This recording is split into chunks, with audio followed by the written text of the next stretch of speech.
Hello everyone, hopefully you are good. Oh my gosh, my hair looks awful. Gonna be instantly self-conscious on the stream. Boop boop boop boop boop boop boop boop boop boop boop boop boop boop boop boop doo doo doo doo doo. Hello everyone, hopefully everyone can hear me. Let me turn on the music. Music seems a little bit loud. There we go. There we go. Hello to everyone. I'm still singing for some reason. Hello, Milan. Hello, Cade MacArthur, Caitlin L, and Dragon Wings 36.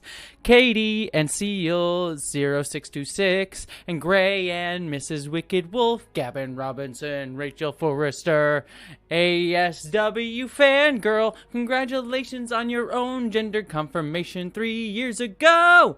How is everybody? Hey John, hey Christy, hey Newt. Hi, Newt wants my attention. I don't know if you caught that on camera. He just came up and bit my shirt because he's like, "Stop singing. I want your attention." Hey bud. Speaking of which, let's get Newt up here. Newt is here. Come here, bud. Come on. Do you want up and say hi to the people? Come say hi to the people on the gender confirmation surgery anniversary day. Come here. Come on, bud. No, it's okay. Oh no, you want to be picked up. He doesn't want to be picked up. Sorry. You can just see his tail. Here, I'll show you. There's Newt, my little cat, right there, and also you get to see my beautiful legs. Not really a good shot of him. I don't want to make everyone sick by switching the camera. But Newt is here. He's being shy, but he is indeed here. Maybe you can bribe Newt with cat treats. The cat treats, sadly, are in the other room, unfortunately. But hello, everybody. I see Newt's tail, Cappuccino Craft. Emily, good to see you. Tammy, the Leprechaun Master. And yes, Mrs. Wicked Wolf, you can see Newt for once. Now he's leaving. He's heading out. He's had enough. Let's see. Corey, glad to be getting another Jessie song. Good to see you, Corey. Shannon. Hello, Owen. Good to see you. Mickey, good to see you. Well, hello everyone. So yeah, I want to say thank you to everybody first and foremost to everybody that's in the chat who number one has already said congratulations on my 5-year anniversary, and also on the video, if you commented on the video or just saw the video earlier today, where yeah, it's been exactly literally 5 years to the day since I had gender confirmation surgery. So yeah, that was I honestly didn't even really think about it, and that kind of goes to speak to what I was talking about in the video about it kind of being mundane now. I just kind of I was sort of sitting thinking of what video I wanted to do this week, and you know, we've been talking about a lot of harder topics on the channel, and I have a few more harder topics coming up, unfortunately, the rest of this month. And I was like, well, I always try to be and even in the harder voices, I try to be harder videos. I try to be positive and look positive. But I just wanted to talk about something beautiful and exciting and fun, because we haven't had that in just a little bit. And so I just like to remind myself and hopefully give to all of you just a reminder that being trans is a beautiful thing. And while there are hardships and hard experiences, there's many beautiful things about being trans. And I just kind of wanted to share that moment with all of you. So. Thank you to everybody for being kind and congratulatory, and yeah, it feels weird to celebrate an anniversary for something that just become an everyday part of my life now, and that's a good thing. It's a good thing that it's weird. Yeah, so happy Vagina Day. Happy new Vagina Day to me. Very exciting. So, well, first off, I also see HM3 Free. Thank you so much for your super chat. I didn't want to miss that.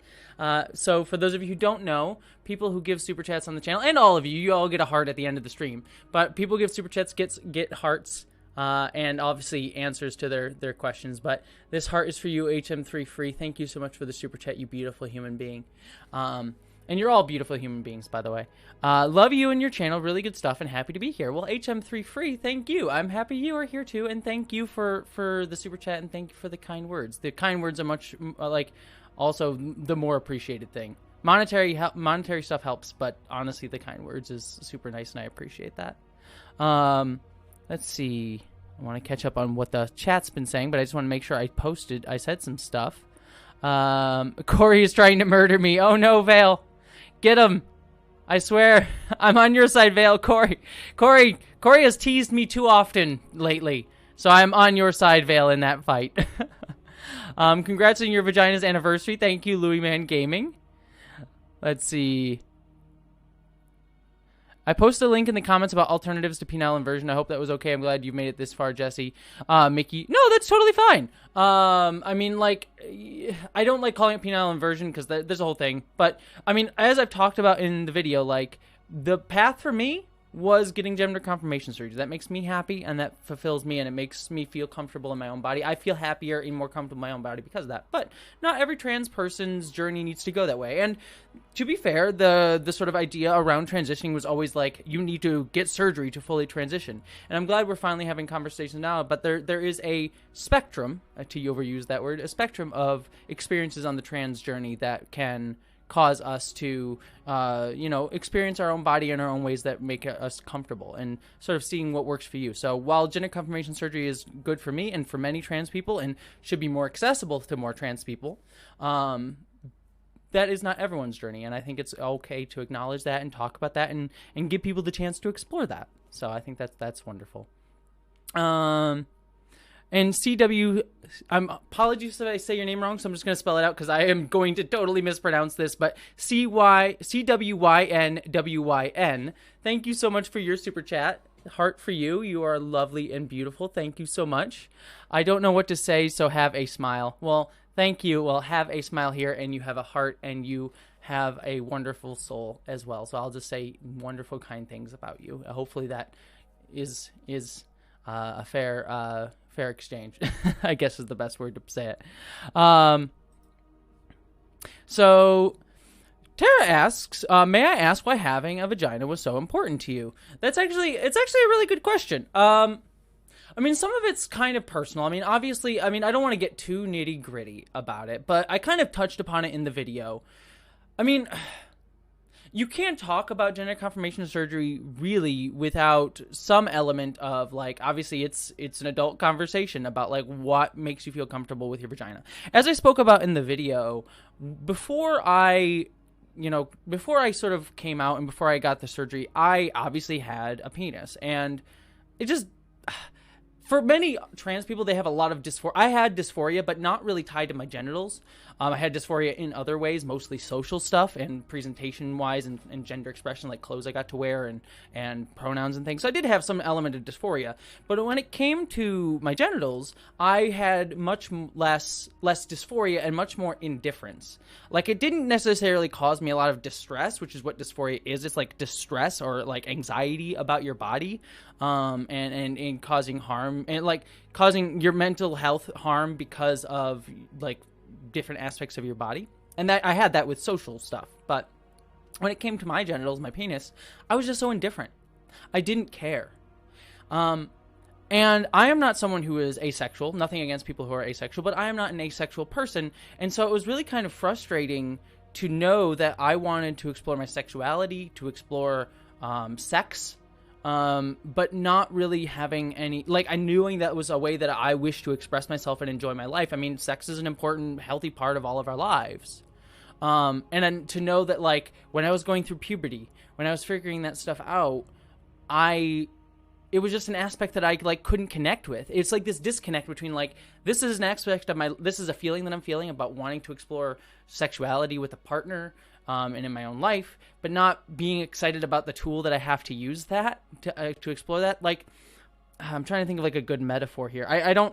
It's like you have a nail that you want to get into the wall. This is not a perfect metaphor. I'm just coming up with this off the top of my head, but it's like having a nail that you want to hit into a wall, but not having a hammer. You have like a fork or something. I don't know. This is a terrible metaphor, but you get the idea. It's like something you want to do, but you don't have like the tool that you feel comfortable with doing it with. Like, maybe you could do it with the fork or whatever, but it doesn't feel comfortable.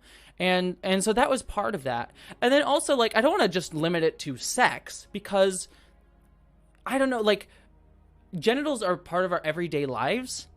Like, we use them to go to the bathroom, to do to other things, and you know, you just kind of like remember, it's like when you go to the bathroom, it's just like, oh, here's this thing that I don't like. And you're just kind of feel it and just feel uncomfortable in your own body. It's hard to explain because I don't want to just essentialize it just to sex. Sorry, I'm just trying to think this through. Apologies that I'm missing some of the chat stuff because I will come back to the chat in just a second. But I'm just sort of like thinking this through of like how best to express this. Because I don't know, it's just feeling comfortable. I don't know how best to describe, and it's something I probably could work on and write and do a video on. But just sitting here today, I just like right now, sitting with my body, I just feel comfortable. Like there's not this part of my body that's just like there that I just know doesn't fit me all that well. And I don't know. I just like I'm even thinking about it right now. Like sitting, like literally sitting right here. And I don't want to like essentialize like, look, I have a vagina. Right now I have a vagina. But like I'm just sitting here and I feel comfortable down there. And before I would have felt like, I don't know. This feels weird. Maybe I'm getting turned on and it's doing a thing down there that I don't really like. That sort of thing. And I think that's just part of it. It's not something I guess I have to like. I could probably be more eloquent if I sort of like thought about it a little bit more. But it's a good question and one that I really wanted. It's a good thing to noodle on. Ooh, that's probably a bad word to use in this context, but interesting. Anyways, I want to get back to the chat because I've been kind of ranting for a little bit. Yeah.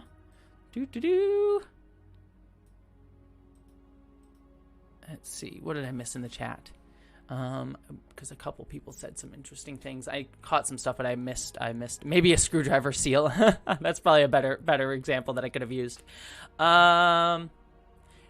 Lynn H, ace person here representing ace trans solidarity. Hell yeah. Love the ace community. Like I said, I myself am not asexual. But I think we need to talk more about like the asexual community and get more representation and discussion of the asexual community out there because there's a lot of like misunderstandings of asexuality. Like for example, that asexuality is itself a spectrum. That there is a spectrum of asexuality of people being sex positive, sex negative, sex neutral. And also there's a lot of like, I remember being, my ex, I had an ex who, she lived with two other trans women and we were talking about LGBTQ issues. And one of her roommates just went off about how she didn't want to support the ace community because she's like, oh, they don't face the same discrimination that we do. And so like, I feel like they're just sort of coming into LGBTQ spaces. I'm like, whoa, the hell did that come from? And so there is a lot of still stigma around asexuality, especially in this culture that like so pushes sexuality that you need to be having sex all the time, or like promiscuity is a thing, or like slut shaming. There's like so much to break down when it comes to sex in our society, but being asexual in any context is seen as weird and abnormal. And I think there is a lot of stigma there and a lot of harm and abuse that can come to asexual people because they are asexual. So I think that's something that we need to discuss. So hell yeah, solidarity with asexual people. And you are a beautiful and amazing community yourselves. And I think you are wonderful. So thank you for joining the chat. Your smile on the thumbnail of that video said it all. Well, thank you, William Ryler. I mean, that was actually, to be fair, when I do my thumbnails, I keep forgetting. I keep intending to do better about like making a pose for my thumbnails. But I almost always forget when I do poses for thumbnails for my videos, so I just usually grab a frame grab from the video. And honestly, it's typically kind of hard to find a good thumbnail grab. I'm usually like scouring for like a good 5-10 minutes through the video trying to find a good shot. And honestly, that video was very easy because I was just smiling so much during the video. So that was actually, I found like 5 or 6 different thumbnail grabs that I actually saved them. I might use them on other videos, video thumbnails. So, so yeah, thank you. I appreciate that.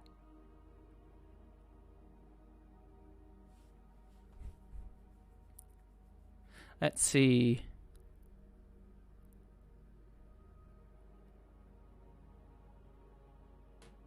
Lynn H., thank you for the solidarity, Jessie. We also need to stand up for our trans and non-binary siblings in the community. Yes. I mean, that's the thing that many people don't, like, understand with the, like, even people within the LGBTQ community, but even with outside of it, especially, like, that LGBTQ community is not one, like, we are all share many different intersecting discriminations and stigmas because of our sexuality and gender identities, and because it comes from, like, sexuality and gender issues. But there are, like, many different overlaps and distinct communities within the LGBTQ community. Like, there can be someone who is, romantically bisexual, but asexual, and also trans or non-binary. Like, you can be all of those things, and those are all different aspects of ourselves. And, people are just like, oh, why don't you just pick a label? It's like, no, people are people, and the labels that we come up with are just ways to help us understand ourselves and help us find community. But we're just being ourselves. Words like asexual and transgender and bisexual and gay and lesbian, they're just words to help us understand ourselves and help others understand us. But they are just descriptions. They are not... I don't necessarily think of just them as, like, identities necessarily unto ourselves, but just words that we use to describe ourselves and help us understand ourselves and find other people like ourselves and find people that we find community with because of the joy that we feel, the pain that we feel, the commonalities that we feel. But it's just words used to describe people in all of our beauty. All we're trying to do, I guess all like labels like that are trying to do are just trying to find ways to describe the many myriad beautiful ways that humans can be. And any word that we use is inherently going to limit us because no word can truly capture the amount of beauty that a person is. So I just think it's really important to understand that there's a lot of intersection with all these identities. And Eric Torres, I should say, I just don't want to, before I missed it, thank you so much for your super chat. You have a heart. You lovely, lovely human. Thank you so much, Eric, for the heart. Or for the super chat, I should say. This heart is for you. And the heart is for the super chat. So thank you so much. Exactly. Anita, or Antonia, excuse me, apologies. Antonia, I agree. The labels are about visibility. Exactly. They can also have, not just in terms of helping us understand ourselves. That's what I was talking about. Like, they help us understand ourselves. Like, saying I'm transgender helps me sort of understand aspects about myself and my identity. But then it also helps me find community with other trans people and the larger LGBTQ community. And then also, it allows other people to understand us. And that when I say that, that gets into a whole larger thing that talks about, like, the political aspects of having to fight for our rights, the visibility of our community, and, giving ourselves labels and discussions allows us to talk about ourselves as a group of people that may be affected or marginalized in different ways. So when I say, like, it allows other people to see us, that's an oversimplification of the many complexities of what that means. But yes, very, very, very much so. It's about visibility. That is certainly a very important aspect of that as a label.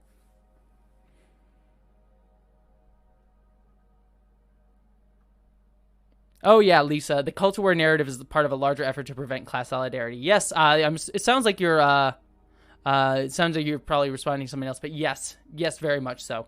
I'm writing a video right now that I'm hoping to be able to film next week. We'll see how it all works out given my time. But I'm doing a video right now that's on trans women in sports and trans people in general in sports, but it's obviously kind of honed in on trans women in sports. And kind of talking about that when it comes to school, women and school issues and things like that. Like transgender students. And my kind of end denouement to give you all kind of a sneak peek at what the video is going to be about is like, hey, look, this issue is great. There's a lot of stuff to talk about within it. It's not completely one thing or the other, but we need to be talking about it in those nuanced terms. But obviously it's been prescribed into a culture war issue that's just used to create a wedge instead of actually looking at the actual things at play. Like, we're not talking really about trans women in sports. We're talking about it as like, look, the left wants to harm your child and make her lose out on scholarships because the transes are going to come in and win all the sports ball stuff. So don't you want to stop that? Vote Republican. It's just dumb. It's just dumb culture war stuff. So, again, bonding together. It's not about left versus right, but anyways. And speaking of left versus right, it's more like human versus cats, right? Am I talking right? Is that what we all that's the real fight that we all need to be fighting, human versus cats. Hey, Council of Geeks.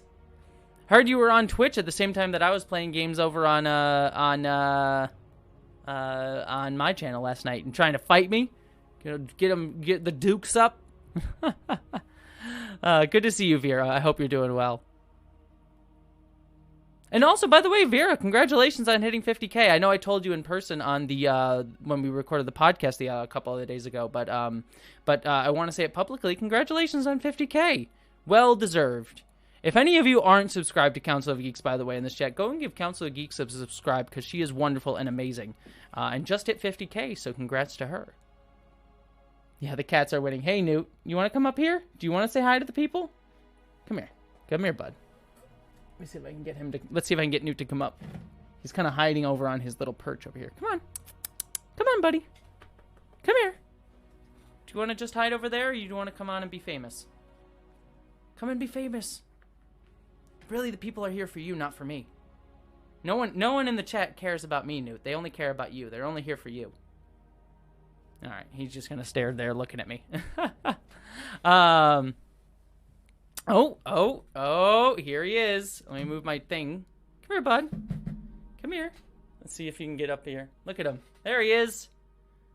You gonna come here? Come on. Good boy. Aw, cutie. Sorry. I know this is probably exciting. I mean, honestly, this is really what you're here for, right? This is what everyone's here for. You're not really here for me to talk about issues. You're here for me to pet my cat and to see Newt on screen. Okay, bud. Sorry, now I'm distracted by my own cat. I get them all the time, and even I get distracted. See? This is how they win. This is how they win. Come here, bud. He's getting that. Just so you can see, he's getting the cat scratches. Look at that. Cat scratches. Look at him. Aw, good buddy. Yeah. Okay. Anyways, Catherine Lambeth, thank you so much for the super chat. Heart to you. Humans versus cat. I'm team cat. I mean, I'm team cat too. Let's be honest. Who really wants the humans to win? Obviously, we don't deserve it. The cats do. The cats really deserve to win, right, bud? Right, Newt? The cats deserve to win. You should wipe us all out. Yes, you should, bud. Yes, you should. Anyways, Mary Mello, thank you so much for the super chat. Heart to you. And Newt just left. Heart to you. Thank you so much for the super chat. I just wanted to tell you that your new video is the most honest, candid talk about gender confirmation strategy that I've ever seen, and you should be proud of it. Thank you. Oh, well, thank you. I appreciate that. I just wanted to be honest about my experience. I mean, honestly, there's even much more that I didn't even talk about in that video that I might talk about later, but you know, there's always like more stuff to more stuff to talk about. So that it's funny that you say that, because just the reason that I bring that up, and I appreciate you saying that, because whenever I finish a video like that, I'm always like, oh, there was like 10 more things that I could have mentioned and talked about. And sometimes I kind of get lost in the weeds of that, and so it's nice to like, it's honestly really helpful to hear stuff like that, Mary, and I really appreciate it to know that like the things that I wanted to impart got imparted, and that sometimes my over criticism in my head are just in my head. And honestly, I really appreciate that, and I'm glad that it was meaningful and was honest and came from the honesty that I was trying to show came through. So I appreciate that. Newt has left the chat room by Brian Abbott. They can't wipe us out. They need servants. That is true, Gozer. I sign up to be a cat servant. You don't have to wipe out me. You can say I will totally be a cat servant. Hey, Mr. Dexter, it's good to see you. I'm sorry I haven't talked to you in a while. We should talk in a bit. I'm sorry that I haven't in a bit, but good to see you, and thank you for the anniversary well wishes. Aw, thank you, Mary. You've done a good. I appreciate your heart. Let's see.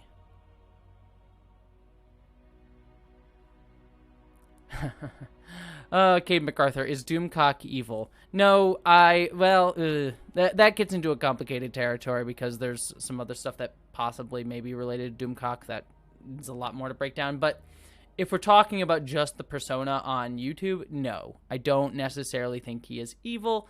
I think that they just subscribe to that culture war BS, and that's what frustrates me.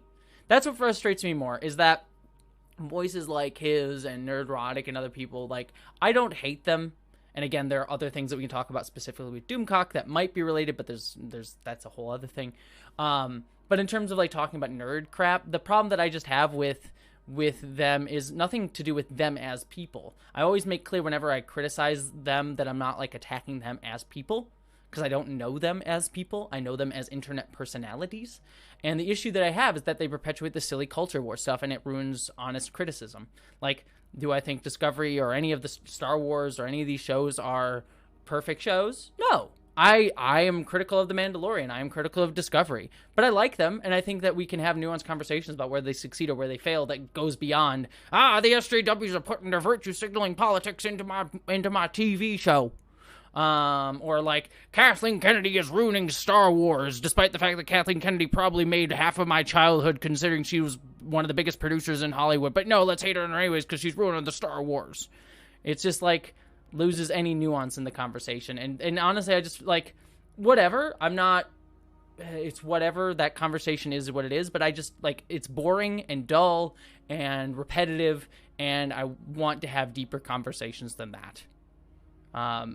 And like I said, that's not even to say they're wholesale wrong all the time. Like, there's sometimes the discussions of like, Discovery doesn't hold up to certain aspects of canon or whatever. Those are valid criticisms, but I think they don't go much deeper than that and repetitive. So there we go. So that's my thoughts on that. The brief thoughts. There's much more to break down, to be honest. I don't want to dismiss some of the harder stuff. So also, I just saw 2 super chats, so I want to give these 2 real quick. Josh Letton. Cat cameos for the win, by the way. Love your work. Well, thank you so much. I really appreciate the super chat, and I appreciate your kind words. Give you this heart. Thank you for that. And I just realized you might have been talking to Newt. You're telling Newt that you love his work. But no, thank you so much, Josh. I really appreciate that. And then Tammy LT, thank you for your super chat, sending you a heart. You are wonderful and amazing. Giving you this heart and sending you love. I really appreciate it. Found you because of J.K. Rowling. Stayed because you are fabulous. Oh, thank you. Celebrating with you as a cis ally. You and Vera are both amazing. Thank you for your thoughtful and nuanced discussions. Well, thank you. Thank you, number 1, for the super chat. And thank you even more so for your kind words. And that, that was one of the fortunate things, I guess, about J.K. Rowling. It's like, while I wish J.K. Rowling did not do what she did when it comes to talking about trans people, in terms of how she's framed her discussion of trans people, the one positive of it, and I'm not saying this erases the bad in any way, or that this is an exchange I would have made, but the one positive of it is that not only myself, but many trans creators got signal boosted because people wanted to hear the other side of the story and wanted to understand why J.K. Rowling's words are harmful, and as a result, trans people's voices got heard and boosted.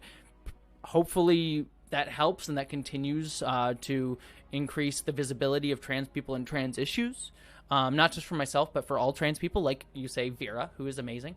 But that is at least a positive aspect of it. But again, it's not an exchange I would have chosen or would have made, considering that I think her words have done more harm than good. And while there is the nice benefit to me personally to do that, it also hurt my mental health having to make those videos and having to have these discussions and having, even more so for other people, like legislation that affects many trans youth, which I am not, and I don't have to deal with that, but that affects trans youth. The legislation that her voice has helped those legislations.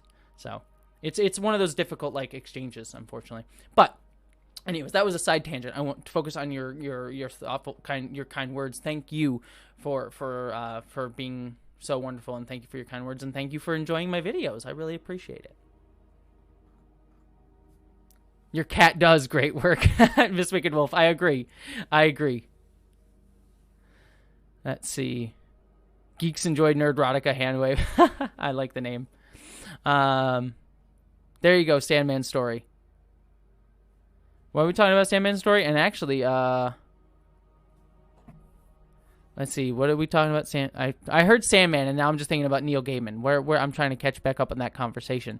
In case anyone's interested, I believe I can talk about this. I'm going to be on a podcast next week. If anyone wants to read along, might as well announce this here. Next week, I'm going to be on a podcast where they read, I forget the name of the podcast, but they asked me, and I was excited to do that. But they, this podcast, they do readings of comic books, and they let the guests choose the comic book that they want to read. But the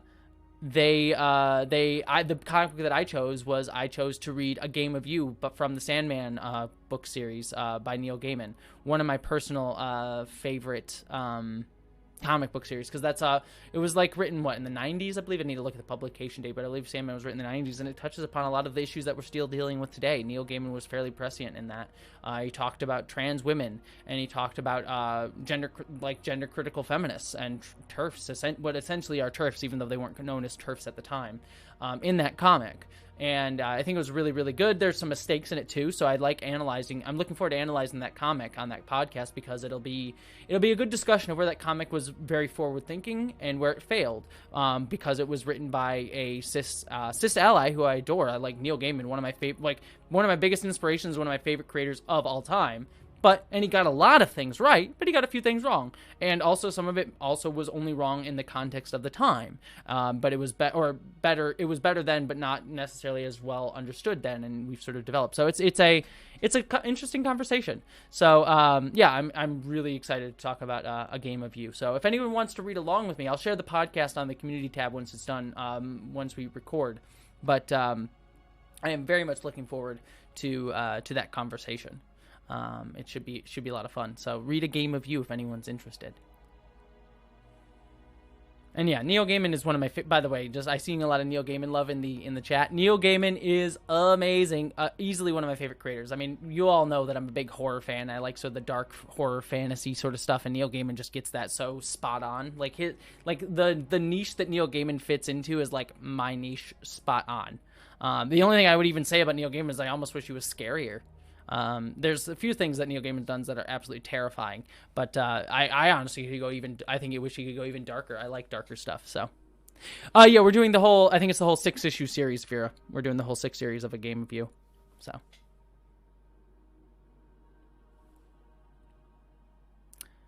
Darkfire Zero. Hi, Jessie, looking super cute in that jumper. I want one. I love this. This is actually. It's not a jumper. It's actually a dress. It's actually a sweater.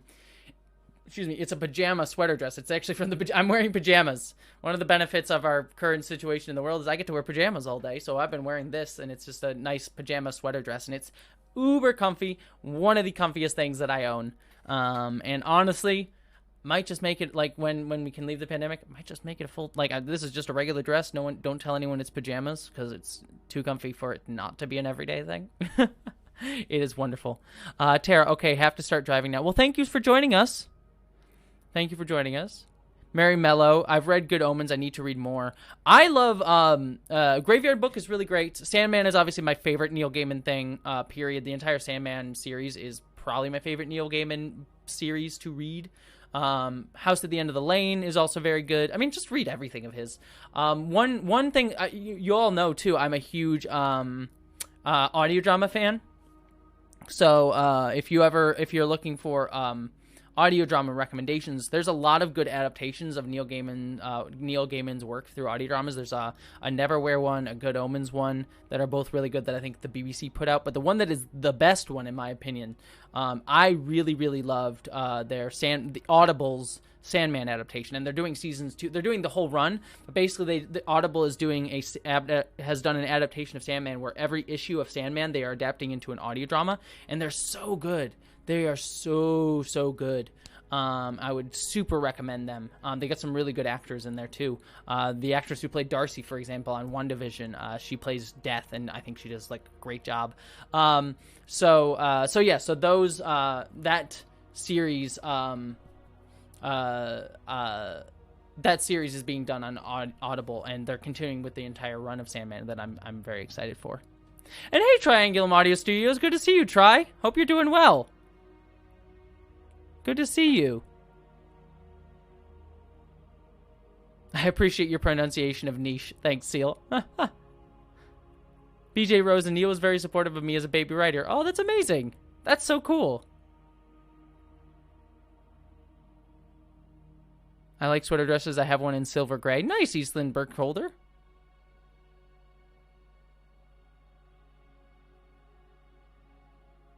Sorry, I'm just catching up on the chat, so apologies that I'm a little bit behind. Yeah, I agree, Vera. Audible Sandman adaptation is very, very, very good. Of course you have nitpicks. Of course you have nitpicks. You always have nitpicks, but that's what people come here for, right? People come to YouTubers for the nitpicks.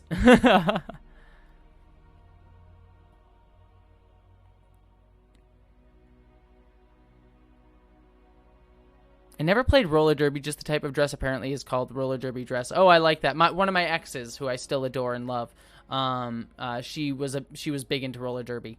And I adore it. Roller derby is so much fun. I would not be good at it because I am a softie and I could never, I could not get to the level of aggression needed for roller derby. But the aesthetic of roller derby is amazing and cool, and I like the sport quite a bit. So.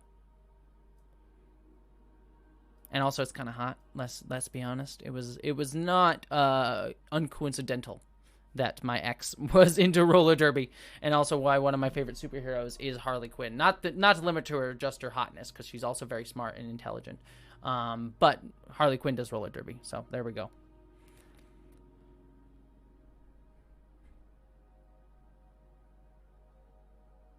A YouTuber nitpicking a piece of media? Well, I never. Really have I never.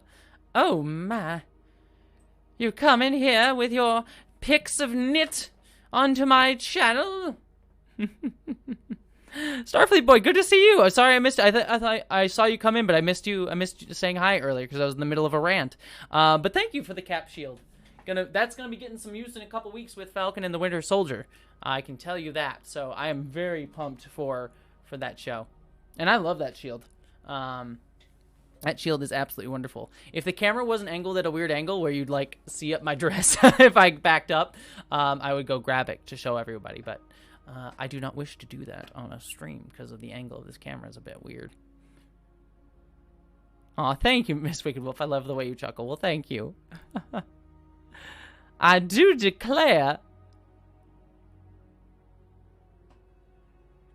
Cade MacArthur, thoughts on Anti-Trekker? If you rewind a little bit, I gave my thoughts on like Doomcock and Nerdrotic and all that, and I would probably throw Anti-Trekker into that same bill.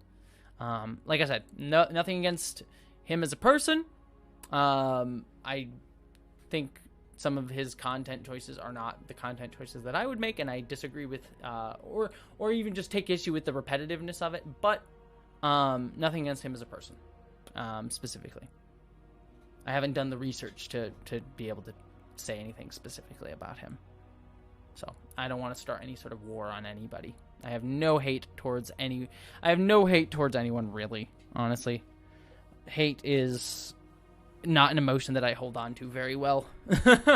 I've tried. Usually anger, like I get angry mostly at like other people being harmed, less for myself.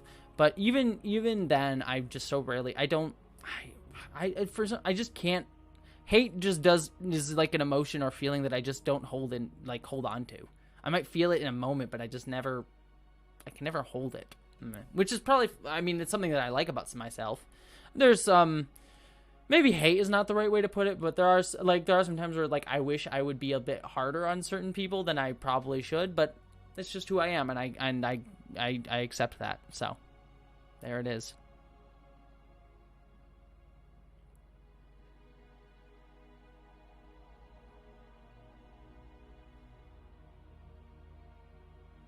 See, diplomatic. Jessie is diplomatic. Yeah, I try my best. I mean, like when we were talking earlier about the culture war stuff, I don't think it's helpful to. I mean, there are some things where you need to make your stance clear and known about issues and tell people that they are wrong.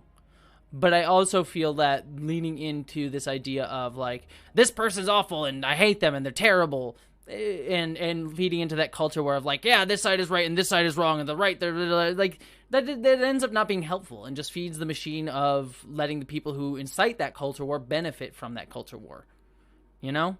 And I'd rather just have a level-headed conversation about stuff.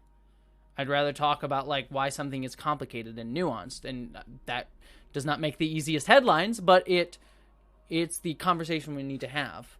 And so I try my best to contribute to it as best I can, and figure out the best I can. And I know I'm going to fail at that sometimes too, you know. I'm not always going to get everything right. Like, I screwed up some things with my Gina Carano video a few weeks ago. I admitted that in another video. Some ways I could have said some things about her a little bit better, or framed it a little bit better, or just been a little bit clearer about stuff. But, so I'm not going to get everything right every single time. But, you know, it's just something that we should always strive for, to try and have a nuanced conversation. And having a nuanced conversation means that sometimes you're not always going to get the nuance right, because it's nuanced, and it's why we have the discussions. So, Sean, thank you so much for your super chat. You get a heart. It's good to see you, by the way, Sean. Nice to see you here. So that heart is for you, you lovely human. Jessie, keep being you. Allies like myself, cis and hetero, don't see that world enough, and I love your honesty. Helps me understand better. Well, I appreciate that, and I'm glad that I'm able to help you understand, and I'm glad that you're being a wonderful ally and learning and growing, and we're all learning and growing together. There are things that I can learn and grow about, or things that I screw up. So we're all on our learning journeys together, and while I try to impart what I think and what I feel about stuff, I am by no means perfect, and we're all just part of that conversation. Von Tux, heart for you. Thank you so much for your super chat. Giving you a heart. Excuse me. Apologies. That heart's for you. Tough on systems, easy on people isn't a bad way to live. Kind of the essence of being a leftist. Yeah, 100% agree.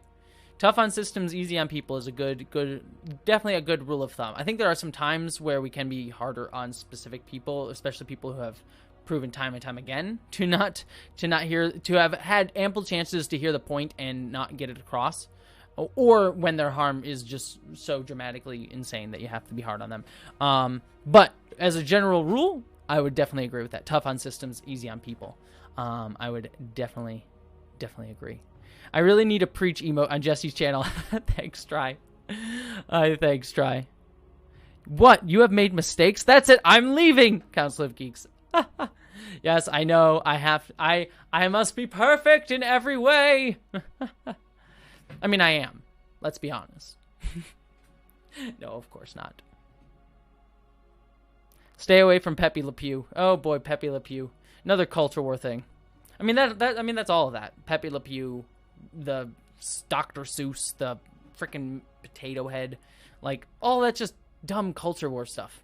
It's dumb culture war stuff made to make us fight each other about things that are silly and frivolous, rather than actually having hard conversations. I mean, like, why are we having conversations about Mr. Potato Head when we're not talking about, like, Texas not having a adequate power grid? Why is the news cycle shifted to Mr. Potato Head and Pepe Le Pew and not about why we need to fix Texas's potato grid? Because it benefits people to talk about Mr. Potato Head than actually talking about real important issues. That's why trans issues are so politicized in a lot of ways. It's easier to talk about, let's get the trans women out of sports, considering that there's only like 6 or 7 trans women in like across a certain state that's an issue for, and needs to have a nuanced conversation on their specific situations instead of state legislations. But it's easier to have that conversation than the conversation about like what needs to actually happen in many other areas, like Texas, for example. But there you go. There we go. Anyways, leftist rant. Antonia, I'm sorry apologies if I screw up your last name. My deepest apologies.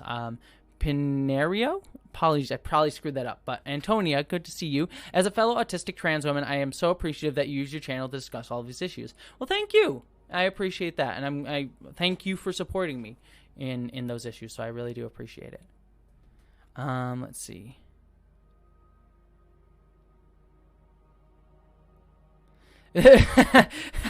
Dragon Wings 36. For a moment there, I thought you said Texas potato grid. Yes, the grand Texas potato grid. From potato to shiny potato. I don't know. There was a joke in there that I lost. I tried my best.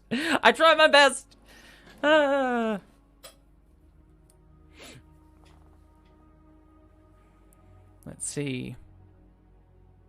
I want to know where you got your Star Trek earring from. Do I have it here? No, it's in the other room. I'm assuming you're talking about the blue earring that I wear in most of my videos. Sadly, a lot of people, I get that question so often, and I honestly wish I knew the seller of it because I would promote the crap out of them because I love that earring.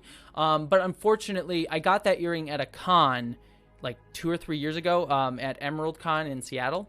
I got that like 2 or 3 years ago, the first time I lived in Seattle. And sadly, I don't remember the seller. However, next con I go to, or next Emerald Con I go to, hopefully that seller will still be there, will still show up, and I'm going to keep an eye out for them. And if I do see them, number one, I will let them know how much I love their earring, and then I'll also try and get their information, and if I get their information, I'll try and send it out to everybody so everyone will know, because I get that question so often, and unfortunately, I don't know, because I bought it at a random shop at a con, and didn't get their information because I didn't know it was going to become part of my iconic repertoire at the time. If any, you can call me anything I do iconic. I guess it's iconic to me. I don't know if I'm iconic. I don't like. I feel very uncomfortable in a way about that. But it is iconic to who I am. So there we go.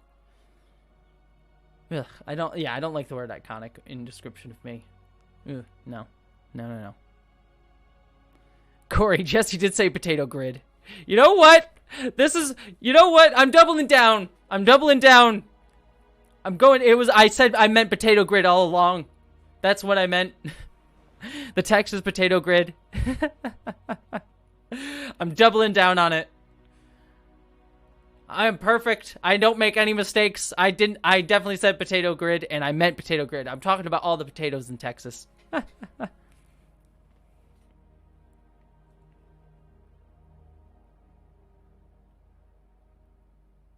Let's see. You said potato grid. It was fantastic. I'm glad everyone in the chat is stuck on potato grid.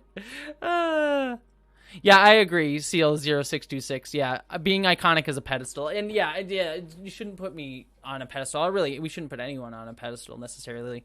Like, I appreciate the support, and I appreciate people appreciating my work. But again, I am an imperfect human being trying to do work as best I can and trying to make things that creatively as best I can and speak to issues as best I can, but I am not perfect. And so to, iconify anybody and put someone on a pedestal is to inevitably set them up to fall or to dehumanize them in many ways. I mean, you see that in relationships when one person in a relationship puts another person on a pedestal, that's objectifying someone, and not seeing them as a full person. And holds them to unreasonably high standards. So that's not to say you shouldn't hold people, especially creators, like hold me to a standard. Like if I screw things up to the point that I'm causing harm, and even when it's like, I guess the best way to talk about this too is like, there should be standards that we place on creators like myself and on other people, but there also should be some maneuverability in allowing people to learn and grow too. So I will make mistakes, as I will. But the important thing is, number one, how people react when they tell me that. And then number two, it's incumbent on me to, when I do make mistakes, to listen and to try and take that criticism going forward and take it to heart when it is honest and true and something that I feel that I should listen to. So there's that sort of relationship there, but it requires both parties in the conversation to be listening to each other and try to create a constructive conversation and a nuanced conversation rather than an adversarial conversation, because that often happens with creators and audiences. And I'm trying my best. I mean, it's YouTube, so YouTube comments get hyperbolicized. I've seen that in many of my other videos. Like for example, one of the, weirdly, some of you may have even come in on that to sort of talk about this idea. And just something that I've been processing and thinking about. Might as well share it with all of you. But for some reason, the mystical YouTube algorithm has suddenly started promoting an old video I did about like 2 years ago on Disney and queer coding in Disney films, where I talked about the queer coding of Scar in The Lion King.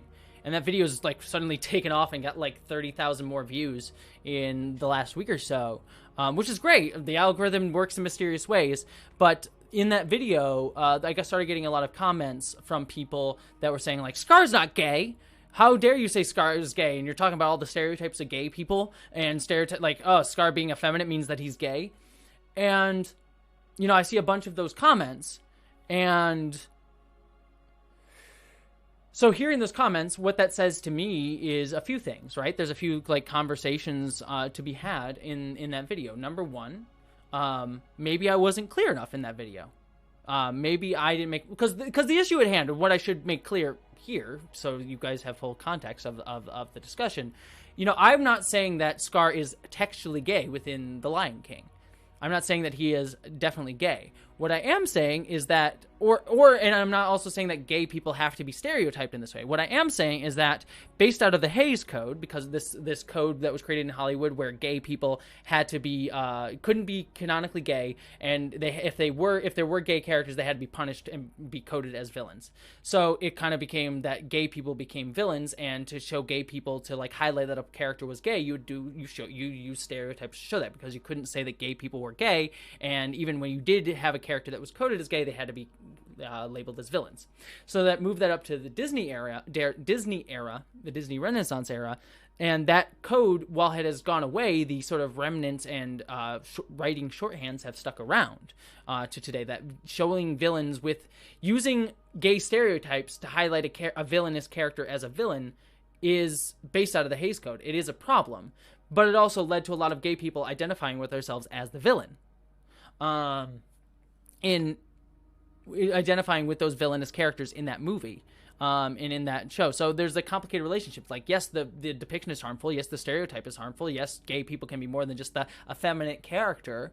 But also, it was the only place we got to see ourselves. So there's a lot of complex feelings in the gay community about Disney characters and villains. So that's what we're talking about in that video, and that's what I tried to express in that video, the sort of complicated feelings within that video around Disney villains. But I get those comments on that video, and that, what it tells me, the fact that I keep getting those repeated comments, means like maybe I was not clear in that video. But it also has other questions of like, are people being good faith when they say that? Have they watched the full video, or they're just reacting to just like the headline or something like that? And so it's just sort of it's constantly like a conversation that as a creator you have with your audience, and what you have to sort of understand, especially when people come into your video, because sometimes, like with some other videos that I've gotten, that video gets posted on like an anti-transgender board, and so I get a swath of people coming in and giving harassment or something like that. So it's like, okay, where's the criticism coming from? Is it coming from good faith? Is it coming from a kernel of something that I could have learned, that I can learn from? Because if it's a good faith criticism, or if it's a criticism, or it's something that like I did not make clear in the video, then that's something that I should be listening to. But it's also sometimes hard when those comments also come from a place of like anger and trying to insult me and belittle me. So it's a constant conversation that you have as a creator, and something that I'm learning from. So that was sort of an interesting thing that sort of happened this past week, because that video just suddenly got swapped up in the algorithm. And if I made it today, I would do some things different in that video. I mean, obviously there's also a couple jokes in that video that I am honestly embarrassed about. And I spoke about it at the time. I made a joke at the time in that video that I was like, it was not a joke I would make today. And it's something that I learned about. It was making fun of someone's name. Just because I'm like, I can't pronounce this name. And that's kind of a rude and cruel joke. And it wasn't my intention. It was just sort of like, look at me, I can't say words because I always mispronounce words. But doing it at someone else's expense was rude. And that's like, again, that's a criticism that someone made to me when I put out the video initially. And that's one thing that I've taken to heart. It's why I try my best to respect people's names. And that's something that I learned and grew from. Now, I screw up. I mispronounce things all the time, so I'm still going to screw that up, but I try my best and try and take that to heart. So anyways, I just ranted a really long time there. Sorry, chat. My apologies. So hopefully that was interesting to everybody, because I totally missed the chat. Because I was just ranting there for a little bit. Well, good to see you, Mary Mello. Thank you for joining us.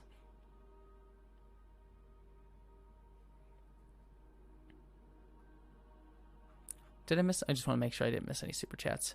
Andrew probably already left, but Andrew, I missed your super chat. In case you're watching this after the fact, Andrew, sending you a heart. This heart's for you, Andrew. And you said, can't wait, can't stay, just wish you a happy anniversary. Well, thank you, Andrew. I really appreciate that, and I appreciate the super chat. So hopefully you're able to listen to this after the fact, and I send you love for the super chat and for just being kind and for also being a patron as well.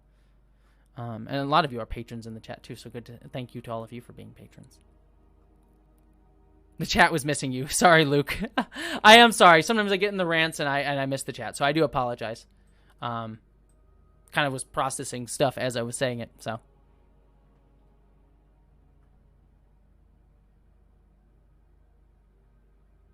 Let's see. Rant away, it's just crosstalk. It's best when you sing rap patron names. I want to try. My biggest thing is I want to try to when I'm better able to support myself without the algorithm and I can support myself more on patrons. I want to do more fun stuff with patrons. Like I have a dream. I want to do the DK rap with my patron names. Here we go. Finally here, reporting for you. You're the first member of the patron crew. Hey, Jessie. Genders, patrons, something like that. I want to be able to do that, but I actually have to like take time to write that, and I don't have time with work and things like that. So one day we'll get there. And also that will take a little bit of a time in the video. And again, the longer a video is, the more it doesn't sometimes the worse it does in the algorithm. Not always, but generally. So I don't want to take up too much time with the patron rep, but I also want to give back to my patrons and have some fun. It's the fun part of being a YouTube creator, that constant push and pull. So. I can't patron, so I work it off in the chat. That's totally fine, Christy. But by the way, I thank you. Like, I know there's so many people that say they want to be patrons but can't be because of this, that, or the other. Totally fine. Totally fine. Like, thank you to all of my patrons. You enable me to do this and some other stuff that I'll be talking about in hopefully a few weeks and months. But the things that I'll be talking about in a few weeks about my own life, I would not be able to do without patrons. So believe me, patron support is so appreciated and changes my life. Like, legitimately, if you are a patron, you change my life. But that being said, I want everyone to know, do not feel, because I've seen so many people say they feel bad about not being a patron, not being able to support me or anything like that. Like, that is fine. Please take care of yourself first. Please take care of yourself first. Patron support is highly appreciated, but I want you to take care of yourself before helping me. So, just being clear about that. Cart Dog TV, do you do stuff on Twitch too at Jessie Gender? Yes, I'm planning on. I keep putting it off because what I want to do is I want to be able to do Twitch. If I do Twitch, I want to be able to do it on a regular schedule, which I'm not able to facilitate just yet because of the fact that I have a full-time job and all this stuff. But I'm hoping in the near future to be able to do Twitch more regularly, because while I'm able to facilitate YouTube regularly, Twitch, I don't want to do Twitch where I'm just like, oh, I'll randomly do a Twitch stream on this day. Like, if I'm going to do Twitch, I want to have, like, this day, and this day. And then maybe I'll do a couple other random ones here and there when I'm feeling like it. But I want to kind of be consistent about it so I can grow that in a healthy way instead of just sort of, like, randomly doing it whenever. Because that's just not if you want to try and actually grow on a platform, it's making clear expectations and consistency with your audience on that platform. So I do want to do Twitch stuff, and hopefully that'll be coming in the near future, hopefully in the very near future. But if I do that, I want to make sure that I can invest a consistent time schedule into it. So that's why I've been doing more my gaming stuff here on YouTube, just because there isn't really an expectation of anything for my gaming stuff here on YouTube. So I don't want to lose. I don't want to like lose the sort of trust that I built up with all of you. Like, I want you to know that you can rely on me to make content at a consistent pace. And, you know, every time if life happens and I'm not able to get a video, I can at least make that clear. As opposed to being like, well, I wasn't really, what's happening? What's going on? So that's just a big thing. So.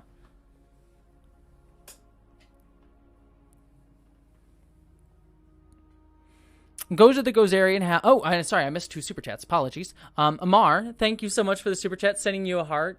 Thank you. Really appreciate the super chat. Heart to you. Happy anniversary. Love watching your videos. If you had to pitch a Star Trek show for syndication, what would you pitch? Let me just make sure, because that's a longer question. I want to make sure that I want to quick check the other super chat, and then I'll come back to that question, MR. Because I will answer that, but that will take me a second. But Destiny Moremans, thank you so much for your super chat. Heart to you. I really appreciate the super chat, and I really appreciate you. You said, happy anniversary, friend. Heart. Found you from the Sia video. Learned a lot relating to my son. Recently diagnosed, and I happy cried. Oh, well, I'm so honored. I'm really glad that the video helped you learn a lot about your son. And my love goes out to both you and to your son. So sending you both love. And I'm honored that that video was able to be helpful. And I really do appreciate that. So thank you very much. I'm honored by the fact that I was able to help you and your son, and help you to hopefully to connect better. Not to assume that you didn't have a good connection, but learning more about each other always helps connection. So that's awesome. Amar. So I want to go back to your question really quick, Amar. And bye, Vera. Good to see you. Let's see. What would you pitch? Okay, so I mean, I've talked about this before, but let me pitch. So the one that I would pitch, that like if Alex Kurtzman called me up today and said come into the office and pitch me a show, the show that I would probably pitch would be Star Trek: The West Wing. And I actually have specific thoughts about what I would do for that. But another show that I would pitch, let me pitch the show that can't be done anymore because the canon has changed, because we've gone to the 32nd century with Discovery. So I'll just quick give you my pitch that I had for a show that no longer can be done. But this is going to be, so imagine that like this is the show that I came up with between Star Trek Nemesis and Star Trek Discovery. So this takes place, this would have taken place in that canon. So forget what Discovery did in its third season. This is what this would be. Basic concept would be, I'm trying to remember exactly how it went because it's been a minute since I've thought about it. Okay, yes, okay, now I've got it. So this was just about the end of the 24th century, going into the 25th century. The Borg fully invaded the Federation, like full-on big invasion. They attack everyone in the Alpha Quadrant. And it's a huge battle. And all of the races of the Alpha Quadrant come together. The Romulans, the Klingons, everybody come together and fight back the Borg, and eventually beat the Borg. This all happens before the start of the series. So they beat back the Borg, and the Borg are essentially wiped out. At least as a major power, they're essentially just gone. But also the Federation and all of the Alpha Quadrant has just been decimated because of that. And as a result, to sort of consolidate power, and the fact that they've just been through the Dominion War, they've just been through the Borg War, the Federation becomes much more militaristic. It becomes much more hawkish and militaristic in its thinking. And even Star Trek Picard even hit on some of these ideas too. So they've been devastated, so they become much more militaristic and start basically being much more aggressively expansionist in their approach. This all happens before the beginning of the series. But after that, they basically, all the other races kind of come together and beat back the Federation. And the Federation gets pushed back. And as a result, the Federation falls apart. It's gone. Again, similar to Discovery. I came up with this before those shows, believe me. Federation is gone. No more Federation. And as a result, Earth becomes hyper-isolationist. No one leaves Earth. Skip ahead 100 years. This is where our series begins.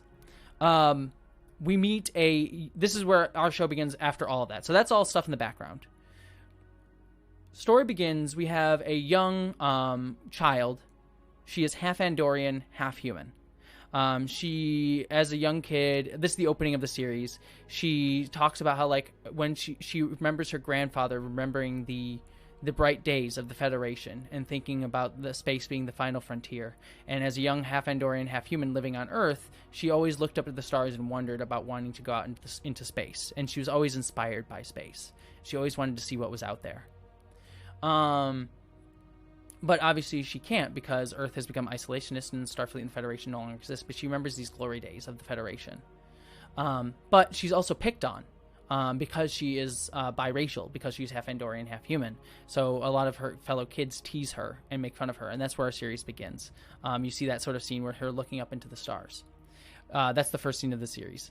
Skip ahead, 20 years. She has joined the military. She's because she wants to be an explorer, but she's exploring. She's like, all right, well, at least I'll explore Earth and what Earth can do in our sort of small solar system. But the Federation gets a signal, a strange, mysterious signal from out in space. They don't know what the signal is. And they say, well, we've grown past our isolationist ways. We've grown past our racist ways. And yes, there's still some stigmas here on Earth, but we want to try and reach out again in friendship. Earth has come back to a place of wanting to be friends with the universe again. And so they say, well, what's better than to have a new ship captained by a biracial captain who is half Andorian and half human, showing that Earth loves and supports people of different ancestries and different species. So she gets assigned to a brand new ship in the brand new Starfleet called the Enterprise. No A, B, C, or D. It's just a new Enterprise, new registry number and everything. And they say you're going out into the space to figure out what this signal is, but also your other goal is to try and reform diplomatic connections with all the other races out there in the Alpha Quadrant and see what's still out there in the Alpha Quadrant. Like what power, because they haven't heard from anybody. So that's basically the idea of the series, and I have characters and stuff and how everything works out. But what I think that this would be so much fun as a pitch for a show would be, number one, there is that sort of dangling thread of like, what is that signal? And I know what that signal is, but that would sort of like be the mysterious idea of that signal, is like, that's sort of the through line of the whole show. But then you sort of, as sort of like an episode week to week, you still get episodic episodes where you get them sort of like meeting a different race, being like, where are the Klingons at now? Are the Klingons like doing a different thing? Are there different power structures in the galaxy? Kind of similar to what Discovery Season 3 did, to be honest with you. And sort of like doing all that sort of navigation through a new Federation. But there's this sense of like the Federation failed. And the Federation made mistakes, and so they have to kind of make up to it. So there's a lot of people that said, like, humans are terrible. We hate you, humans. We don't want to reform it. And so the whole series is about reforming the Federation. Now, obviously, the reason that I say that this idea can't be done anymore is because, obviously, number one, it's conceptually very similar to what Star Trek Discovery Season 3 did. So at this point, it's like, I'm fine sharing it, my whole idea, because Discovery Season 3 already kind of did a lot of this. But also... so there's no need for it. And also, like, because of the way canon's gone from Discovery Season 3, some of the stuff that I had, the ideas that I had for it no longer fit. So yeah, I like that. Plus, I also like the idea of an Andorian human captain. I think that would have been very, very cool. So yeah, so I think it's a cool pitch. I would have liked to have done it, but sadly Star Trek Discovery has done their own thing, which I love Star Trek Discovery, but don't get me wrong. But that was just an idea I had. I'm like, oh, sad I can't do it. So I share it with all of you. I have other Star Trek pitches if I ever get that chance. If Kurtzman ever wants to give me the ring, I got ideas. But obviously I have to build my own career up before I ever get to that point. But just a thought. Sean Piper, I missed your super chat, and actually I'm going to head out in just a minute, but I want to get to the super chat. Sean, thank you so much for the super chat, and heart to you. Sending you a heart. Can you please find Newt and give him some scritches for me? I love him from afar. And I saw the chat was going on about Newt too. Yeah, he's been running back and forth in the background there. I've noticed. But yes, I will give him scratches for you. He was here just a little bit ago. But if you want to see him, he was here earlier in the video. You can rewind the live stream and he'll be in there. And then another super chat. MCS Maria 28. Thank you so much for the super chat, and this is a heart for you. Really appreciate the super chat. You said, I've just found your channel and you've got me through some late nights with my 5-week-old baby. You're awesome. Well, congratulations, by the way, on your 5-week-old baby. That's amazing. That is absolutely wonderful. I missed the Newt movement. I'm sorry, everybody. Sorry, I missed the Newt movement. But yes, thank you so much, Maria, and congratulations on your 5-month-old. And I'm glad that I was able to help you through some late nights with my voice. Hopefully, my voice was soothing for the child. I have a worry that my voice would just be to your 5-week-old, I should say. Just was like, ah! Just every time they hear my voice. But seriously, thank you, Maria. I really appreciate your kind words, and congratulations. You're awesome yourself. All right, everybody. My voice is starting to get a little bit sore. So I'm going to bid you all adieu for the evening. Thank you so much, and thank you, Try. Thank you for the great stream. Sending you love, you lovely, lovely human. And so I bid you all adieu. Have a wonderful evening. One other piece of note for this week. I'm trying to think of any announcements Friday, it will probably not be a video game stream this weekend, just so I'm going to be busy this weekend editing some stuff. But Friday, the video this Friday, I think is going to be a really, really fun one. Well, sorry, let me rephrase that. It's not fun. It's actually going to be on a really harder topic. It's going to be about the politics of war, and we're going to be talking about video games and 6 Days in Fallujah. That recent game, I think it's fun is not the right word, because there's actually I want to give a heavy warning on that video, because there are some graphic images of it, because we are going to be talking about war and all of its complexity in that video. But the reason I talk about it is I think I'm rather proud of it. I think I did some interesting stuff with the edit that I'm kind of creatively proud of. So I really think that that'll be a very interesting video for everybody, and I hope is informative on a lot of things and issues and ideas that I have. So look forward to that video on Friday. But also, like I said, there does come with it a heavy disclaimer on content, in terms of like some of the harder content that's in that video.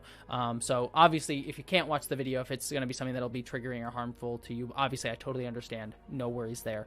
But if you can join, I really would appreciate the view, and I would appreciate your thoughts on the video, because I think I'm honestly rather proud of it. So, all right, everybody, sending you all love. I hope you live long and prosper. And now I'm just going to vamp a little bit, because I need to figure out where the button to end the live stream is. It's hiding behind 20 windows here. Corey, don't laugh at me.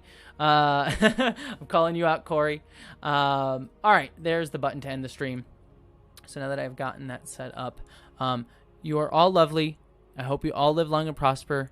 You are all amazing, and I will see you all very soon. And take care of yourselves. And also, thank you. I keep going, but thank you, everyone, truly, for all the kind words about my 5-year gender confirmation anniversary. I really do appreciate super, super much. It means a lot.